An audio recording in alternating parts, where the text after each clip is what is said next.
இது வந்து மூணாரின் போக்குவரத்து நெரிசல் அதோட பாகம் 2. இதை பார்க்கக்கூடியவங்க தயவுசெய்து இந்த வீடியோவை வந்து நீங்கள் ஃபார்வர்ட் பண்ணுங்கள், பலருக்கும் போட்டும். ஏன்னா எதுக்கு இந்த வீடியோ உங்களுக்கு வந்து எடுத்து அனுப்பப்படுது அப்படின்னா, உங்களுக்கு வந்து மூணாருக்கு வரக்கூடியவங்களுக்கு வந்து ஒரு அவேர்னஸ் வேணும்.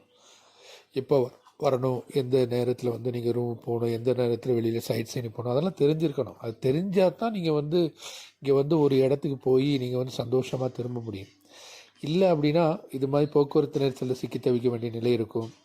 ரெண்டாவது இந்த ரூம் ரெண்ட் இந்த மாதிரி சம்பவங்களில் நீங்கள் போய் சிக்க வேண்டியிருக்கும். ரெண்டாவது ஹோட்டல் அந்த மாதிரி உள்ள பல காரியங்கள் வந்து மூணாரை சுற்றிலும் எப்பொழுதுமே இருக்குது.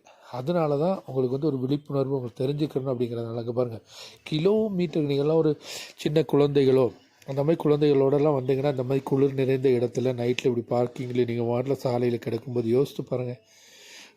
சிட்டியெல்லாம் கிடையாது, இது இருபுறங்களும் காடு, அடர்ந்த காடு. இப்போ நீங்கள் பார்க்கும்போது சுற்றி 2 சைடும் தேயிலை காடு, அந்தளவுக்கு குளிரும் இருக்கும்.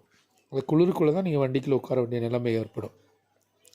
பல மணி நேரம் சாலையிலே செலவு செய்யும்போது யோசித்து பாருங்கள், நம்மளுடைய அந்த வெளியேறப்பட்ட நம்ம வருஷம் பூரா சேகரித்து வச்சு ஒரு டூர் அப்படின்னு போகும்போது, ஒரு சுற்றுலாவுக்கு போகும்போது, அது சாலையிலே வந்து நம்மளுடைய நேரமெல்லாம் வீணாகி போகுதுன்னா, அப்போ அதுக்கு தக்கவன நீங்கள் வந்து உங்களுடைய காரியங்களை வந்து அரேஞ்ச் பண்ணணும். அதுக்கு தான் நீங்கள் மூணாருக்கு வரக்கூடிய சுற்றுலா பயணிகள் எப்பொழுதுமே வந்து நீங்கள் ஈவினிங் வந்தீங்கன்னா அதிகாலையில் எந்த லொக்கேஷன் போகணுமோ அந்த லொக்கேஷனுக்கு போயிடணும். போயிட்டு மதியத்துக்கு முன்பாக அல்லது போயிட்டு ரிட்டர்ன் வர்ற மாதிரி பார்த்துக்கணும். ஒரு டைரெக்ஷனுக்கு இப்போ இந்த 2 டைரெக்ஷன் நீங்கள் கவர் பண்ணணும். இப்போ மாட்டுப்பட்டியும் கவர் பண்ணணும், இரவிகுளா நேஷ்னல் பார்க்கும் போகணும் அப்படின்னு நினச்சிங்க அப்படின்னா, முதல்ல வந்து என்ன செய்யுங்கன்னா, இரவிகுளா நேஷ்னல் பார்க் அதிகாலையில் போயிடணும்.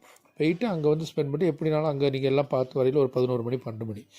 அதுக்கடுத்து மாட்டுப்பட்டி டைரெக்ஷனில் வந்து நீங்கள் எவ்வளோ தூரம் போக முடியுமோ அந்த போக்குவரத்தை பார்த்துட்டு அந்த டிஸ்டன்ஸ் வரைக்கும், ஒன்று குண்டலை எக்கோ பாயிண்ட் வரைக்கோ, குண்டலை டேம் வரைக்கோ, அல்லது மாட்டுப்பட்டியான அந்த மாதிரி லொக்கேஷனை சுருக்கி அந்த சைடு பார்த்துக்கணும். அப்படின்னா ஒரே நேரங்களில் இந்த 2 டைரெக்ஷனையும் நீங்கள் வந்து கவர் பண்ணிடலாம்.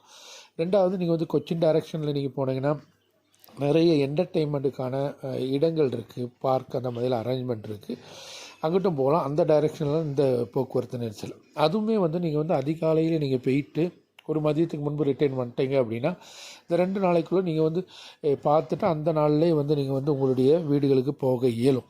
அந்த மாதிரி நீங்கள் அரேஞ்ச் பண்ணி மூணாருக்கு வரக்கூடிய சுற்றுலா பயணிகள் வாங்க, அதுதான் உங்களுக்கு நல்லது.